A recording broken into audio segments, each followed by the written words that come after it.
we could try to deter North Korea the same way we deter China and Russia. So a lot just depends on your point of view on that. I know our US intelligence agencies have assessed that the North Korean leader is in fact not suicidal. They don't actually believe he's building an ICBM for the purpose of dropping a nuclear warhead on Chicago. They believe he's doing it because in his mind, countries that don't have that capability get attacked by the US. And there's a little bit of truth to that, right? We took out Saddam Hussein, we took out Gaddafi in Libya. So it's also not irrational, I think, what they're doing. But that's the state of affairs, and my hope is we at least try to exhaust every other possible option before we talk about a dark and bloody war that we don't know how it might end. So I'm gonna conclude on something less dark, but equally troubling. All right, so it's cybersecurity. So this one won't actually kill you, but it may cost you some money. All right. So in terms of cybersecurity, we are very far behind compared to what both criminal hackers and foreign governments can do to us. And some of you have heard me tell you this story about a 60 Minutes interview that I was in. So last term, 60 Minutes called my office up and said to my staff, hey, we want to hack your boss's cell phone. And they were thrilled. They said, great, we love you to do that. But 60 Minutes was nice. They didn't actually want to mess up my personal cell phone. So they brought an Apple iPhone off the shelf, gave it to me, and I opened it, and they said, keep this for about a week. We're going to try and hack it. So I kept it for a week. I was in Washington, D.C. Then I came back to the South Bay. Then I went back to D.C. for the interview. And first thing they did is they sat me down, and they played back recordings I had of conversations with my staff, with other people. They actually showed me on a map everywhere I went, even though they had told me to turn GPS off. They also told me they could acquire text messages in real time. It was deeply disturbing and very troubling.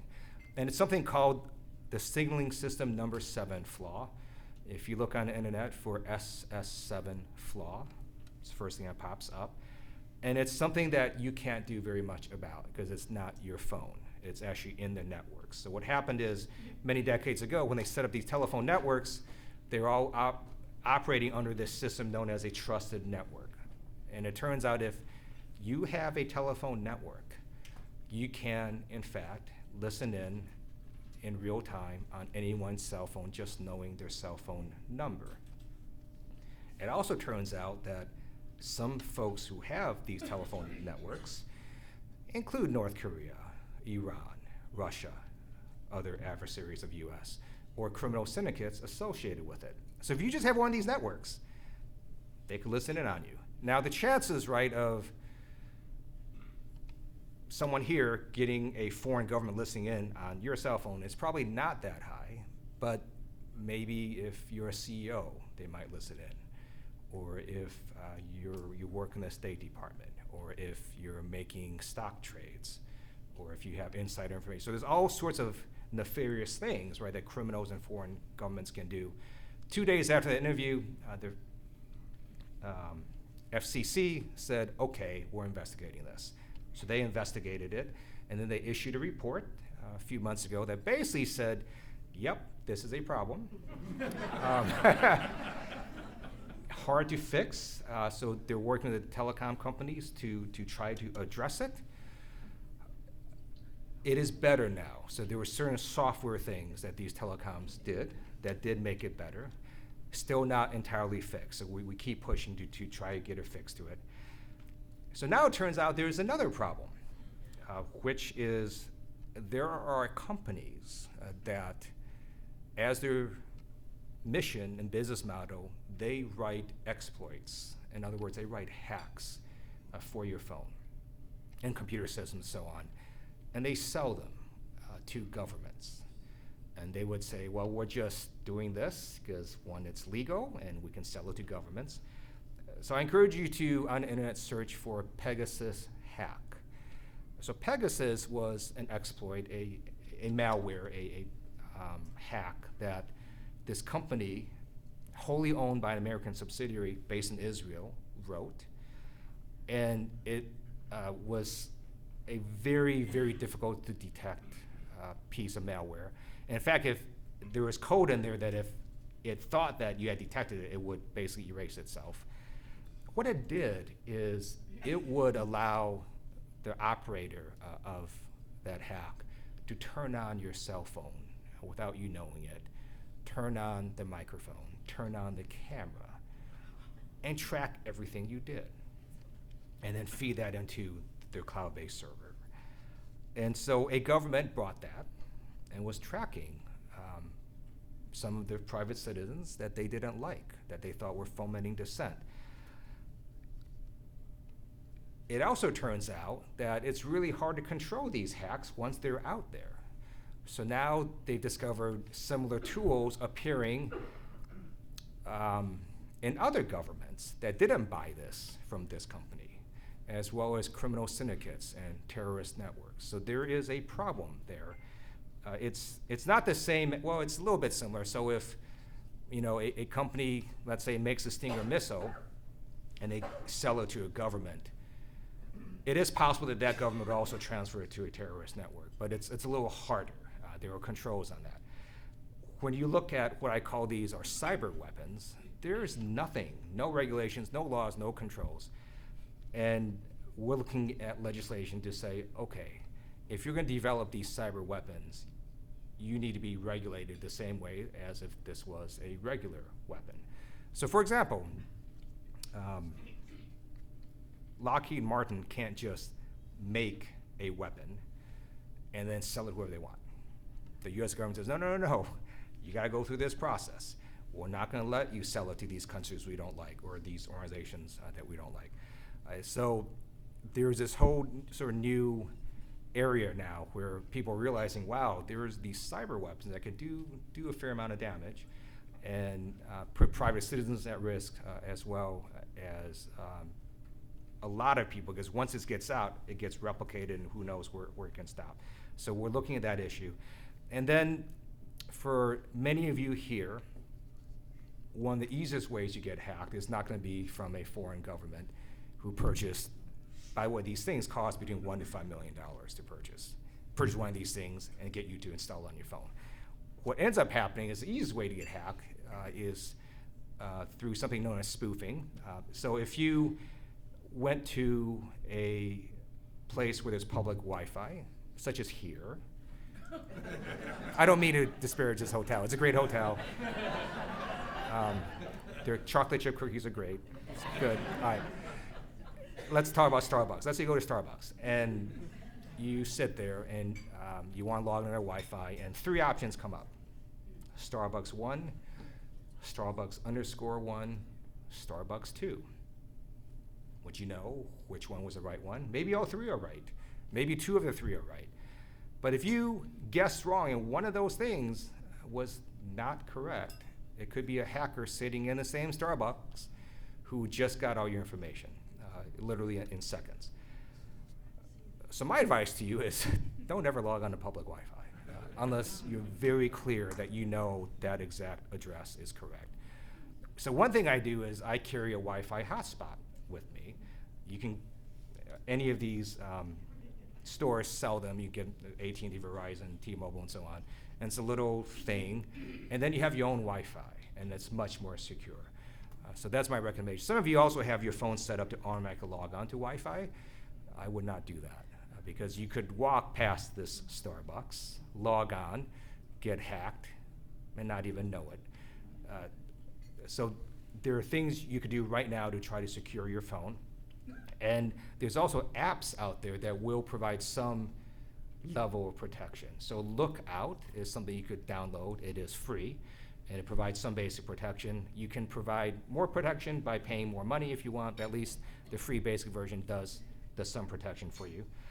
And then let me conclude on this point on cybersecurity in the future. So there is not a lot of protection on this phone compared to your desktop, compared to your network servers at work. But if someone hacks it, it's not likely going to kill you or me. But imagine if someone hacked a driverless car. And we're going to see automated vehicles much sooner than later. We're already seeing them now. By the way, the very first automated truck delivery was actually a beer. So that worked. Las Vegas now is running automated shuttle. All these other cities are doing experiments. It has to do with something called deep learning.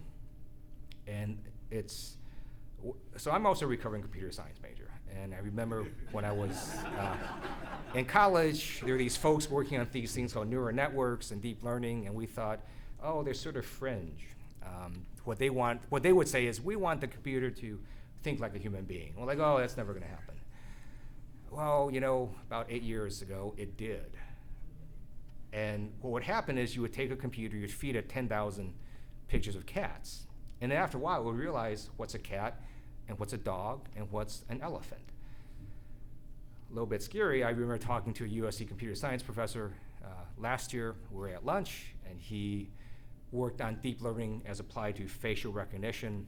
Actually, he told me two things that are quite troubling. One is, he said, computers can recognize faces now better than human beings. And second, I said, well, how does it work? And he goes, well, at a very deep level, we don't know. Which is sort of troubling, right? Because actually what happens is the computer sets up these matrices. So what will happen is you feed it an image, and it just randomly assigns data points.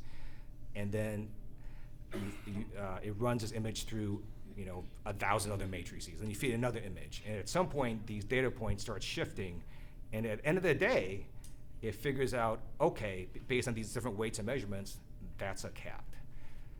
But they don't actually know how it got there from point one to the end point. So that's what's a little bit scary. But anyways, that is taking off, and that's what causes, for example, voice recognition to be pretty amazing. You can call United Airlines now, say whatever you want. You could be drunk, you could have a British accent, doesn't matter. They'll know that you said United Flight 1732. That's the same that's happening in automated vehicle technology, and that's why you're seeing these huge advancements, and we're gonna see driverless vehicles much sooner rather than later. The problem is, for the full build out to work, most systems have these driverless vehicles communicating. And once you allow it to communicate, you allow it to be hacked. So I've worked and am working with Republican Congressman Joe Wilson out of South Carolina. We've introduced legislation that basically says to these stakeholders, look, we want the federal government, automobile manufacturers, Silicon Valley, and other stakeholders to work together to make sure that cybersecurity technology advances at the same pace as deep learning, automated driving technology. Because the problem is, if a hacker takes control of your car while you're going 60 miles per hour on 405, it could kill you. It could kill other people. But imagine if a hacker controlled more than one car. And I remember having this meeting last term with this executive who I will not name, from a car company I will not name. And the person said, oh, we got that covered. All our commands come from this central place. I was like, huh, okay. So there's one central place controls all your cars. Well, that's great. What if it gets hacked? So imagine, right, a hacker was able to control a fleet of cars and then run it into a school playground. That would be your problem.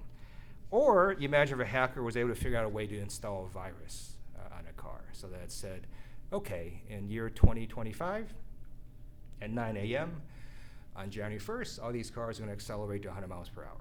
It could cause a lot of damage. And so we're just trying to at least be one step ahead of what malicious people might do. And finally, you've got great people out there working on the defensive end of cybersecurity.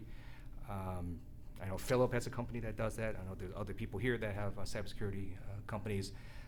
And if you're a medium to large size business, you absolutely have to do this. If you're a small size business, you might want to consider it. And any business that has any amount of records, including governments, needs to consider this. And I'll conclude on this point, which is there is this hack that goes around where they essentially will lock up your files. It's called ransomware. And then they go to you, like for example, a hospital, and say, hey, you can't access all these medical files. Good luck on your next surgery. You pay us $50,000 in Bitcoin, and we'll unlock those files for you. Happened to Hollywood Presbyterian Hospital. Last term, they made a payment, reportedly $17,000. We don't actually know how many other hospitals have had to do this. So I'm also working on legislation to try to get more reporting from not just hospitals, but other organizations. It turns out that police departments and law firms and other businesses with lots of records have also experienced similar hacks. So it's a brave new world out there. I just want you all to understand it. And with that, so honored you invited me to speak. Yeah.